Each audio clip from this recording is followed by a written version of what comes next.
Bienvenue à tous et merci de nous rejoindre pour cette nouvelle édition de l'Africa Tonight. Au sommaire de ce journal, la réélection du président Nana Akufo-Addo au Ghana.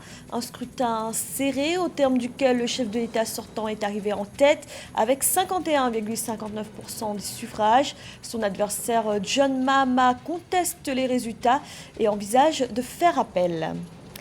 Le Sénégal rejoint l'initiative World Logistics Passport. Le pays envisage de devenir une plaque logistique majeure en Afrique. L'initiative lui donnera notamment accès à de nouveaux marchés. Et au Nigeria, la Journée internationale des droits de l'homme était cette année l'occasion de dénoncer les violences policières. Activistes et célébrités internationales ont adressé une lettre ouverte au président Muhammadu Buhari dans laquelle ils s'indignent contre les violences perpétrées contre des manifestants. Mais tout d'abord, le Premier ministre éthiopien Abiy Ahmed était en visite au Kenya. Il a été reçu par son homologue kényan, Uhuru Kenyatta.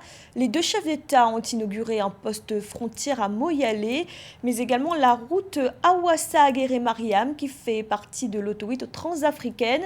Des grands projets d'infrastructures destinés à stimuler le commerce transfrontalier entre les deux pays.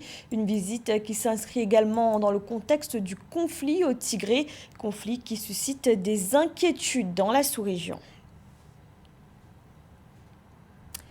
Nana Akufo-Addo conserve le fauteuil présidentiel pour 4 ans supplémentaires. Le chef de l'État a été réélu avec 51,59% des suffrages et devance son adversaire John Mahama. Des résultats serrés que conteste l'opposition qui envisage de faire appel. Aïssatou Bari. Nana Akufo-Addo a été réélu mercredi 9 décembre face à son rival politique historique, John Mahama, qu'il affrontait pour la 3e fois. Le chef de l'État, leader du nouveau parti patriotique NPP, remporte 51,59% des voix contre 47,36% pour le candidat de l'opposition du Congrès national démocratique NDC, John Dramani Mahama, selon les résultats provisoires proclamés par la commission électorale. Chers compatriotes, la commission électorale a annoncé notre réélection pour 4 ans supplémentaires par la population ghanéenne. Je n'ai pas été élu pour servir juste une partie du Ghana, mais pour servir la nation entière. Le président du Ghana est le président de tous les Ghanéens, que vous votiez pour moi ou non. Je vous promets une chose, je ferai tout mon possible pour défendre vos intérêts et remettre notre pays dans une dynamique de développement et de progrès. Il aura fallu 48 heures au lieu de 24 pour proclamer les résultats, même si les chiffres partiels diffusés dans les médias locaux donnaient déjà le président sortant Nana Akufo-Addo vainqueur. Mais l'opposition maintient qu'elle a remporté la majorité au Parlement avec 140 sièges sur 275. John Mahama ne s'est pas encore exprimé, mais un député de son parti a annoncé devant la presse que le parti refusait de concéder sa défaite et entend contester ses résultats devant la justice. Il faut désormais saluer cette élection de Nana Akufo, mais en même temps, on comprend aussi les contestations de l'opposition, parce qu'il faut quand même dire que vous avez là 2 hommes qui se confrontaient pour la 3e fois dans les urnes, Nana Akufo et John Mahama, ce qui signifie quand même quelque part qu'il y a une frustration et c'est bien normal que les partisans du perdant puissent contester. Toujours est-il que le Ghana a toujours été un exemple. Donc, on n'imaginerait pas un scénario à l'ivoirienne ou encore, je dirais, à la malienne, sans doute encore moins à la guinéenne, puisque, vous le savez, ce pays a quand même eu une tradition, je dirais, d'alternance qui s'est quand même montré assez efficace et qui aujourd'hui sert d'exemple pour le continent et surtout dans la sous-région en ce moment où les conflits liés aux élections sont quand même très très importants. Désormais, il faut maintenant penser à la réconciliation, c'est ce qu'il a dit, c'est ce qui est important, penser à la paix et permettre à ce que les Ghanéens puissent repartir, je dirais, vers un nouveau mandat sans pour autant qu'on puisse déplorer les incidents qu'on peut voir dans les pays environnants. Nana Akufo-Addo, qui remplit pour un 2e et dernier mandat, est un ancien avocat de 76 ans. Il avait été ministre de la Justice, puis celui des Affaires étrangères. Cette nouvelle victoire est une chance pour le président de finaliser quelques-uns de ses nombreux chantiers. Dès sa prise de fonction en 2016, le président avait réussi à réduire le déficit du budget de l'État. Il a par ailleurs fait d'importants investissements dans les infrastructures et les hydrocarbures, participant ainsi à la relance du secteur industriel. La lutte contre la corruption ainsi que la mise en place de politiques rigoureuses post-Covid pour relancer l'économie sont autant de défis auxquels le président doit s'atteler pour son dernier mandat. Djibouti va abriter un centre régional d'enseignement du français, une décision annoncée par Louise Mushikiwabo, présidente de l'Organisation internationale de la francophonie, en visite de travail dans le pays. Un accord a ainsi été signé entre l'OIF et le ministre djiboutien des Affaires étrangères Mahmoud Ali Youssouf. Le centre aura pour objectif de favoriser la pratique de la langue française dans la région. Amanedji. Dans le cadre de renforcement de coopération, la secrétaire générale de la francophonie, Louise Mushikiwabo, a effectué le 5 décembre 2020 une visite officielle à Djibouti. Entre autres projets, l'Organisation internationale de la francophonie compte installer dans le pays un centre régional d'enseignement du français pour lequel un accord a été signé avec le ministère djiboutien des Affaires étrangères.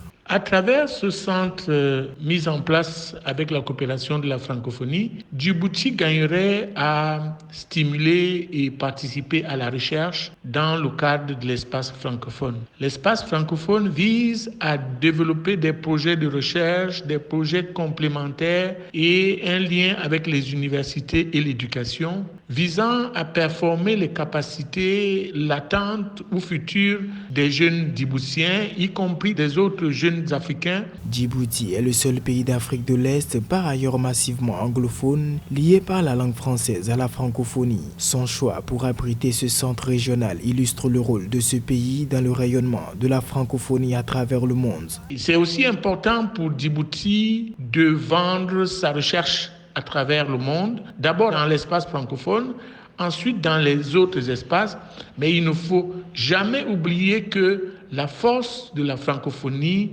résidera à ce que les francophones maîtrisent aussi une autre langue. Depuis son entrée en fonction début 2019, Louise Mushikiwabo effectue sa première visite de travail à Djibouti, où plusieurs signatures d'accords sont attendues dans les domaines de l'éducation, de l'enseignement supérieur et de la recherche.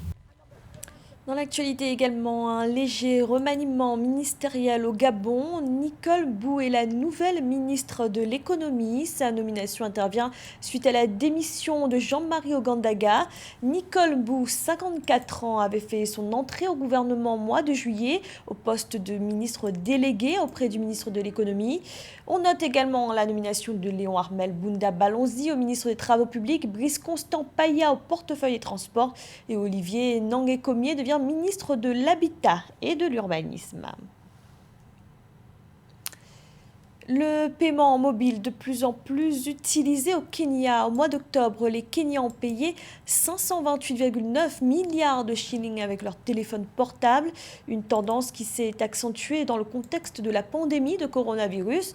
Pourtant, certains services de transactions mobiles ont vu leur chiffre d'affaires baisser pendant cette période. Les explications de Gladys Mamba.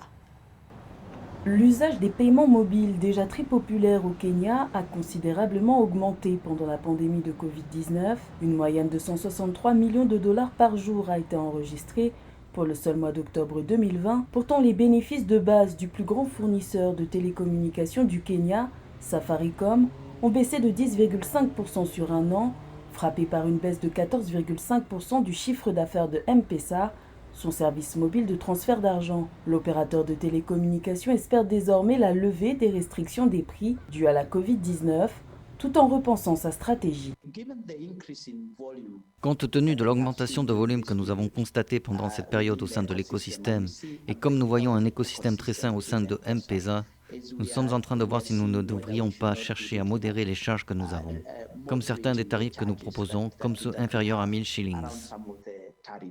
Inciter les consommateurs à favoriser les paiements digitaux en sommant les opérateurs de supprimer les frais sur les petites transactions afin d'éviter la possible transmission du coronavirus par l'intermédiaire d'argent liquide, ce qui a contraint M-Pesa à revoir ses objectifs.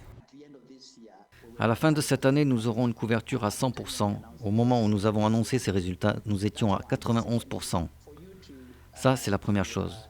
La seconde est que pour vraiment monétiser les données, vous avez besoin de téléphones capables d'utiliser des données. Et comme vous le savez, plus de la moitié des appareils sur le marché sont des combinés 2G. Notre intention est donc de migrer un grand nombre de ces supports de combinés 2G vers des combinés compatibles 4G. Aujourd'hui, le taux de pénétration est toujours inférieur à 20%. Fin septembre 2020, M-Pesa comptait au Kenya près de 27 millions d'utilisateurs actifs sur une population de près de 50 millions. Fort de son succès, Safaricom ambitionne de s'exporter. L'opérateur de réseau mobile kényan est en passe de détenir 51% de l'une des 2 nouvelles licences télécom autorisées sur le marché éthiopien jusqu'en 2030. Le Sénégal entend devenir une véritable plaque tournante du commerce en Afrique. Le pays vient ainsi d'adhérer à l'initiative World Logistics Passport, une initiative qui renforce les échanges entre pays émergents en les reliant notamment à de nouveaux marchés. Philomentine. Le Sénégal, deuxième pays du monde après la Colombie à rejoindre le World Logistics Passport.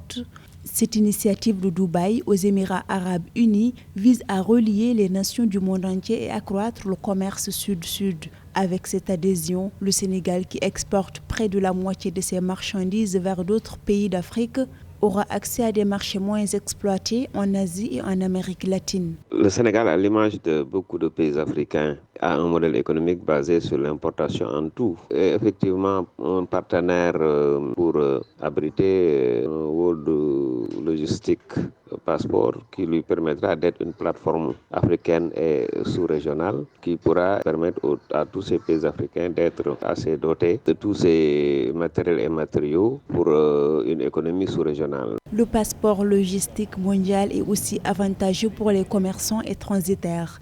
Ces derniers bénéficieront d'un programme de fidélité de points pour augmenter leur volume d'échange via les hubs membres. Le Sénégal est un bon partenaire parce que nous disposons d'un port de qualité. Nous disposons aussi d'une zone industrielle capable d'abriter un tel hub.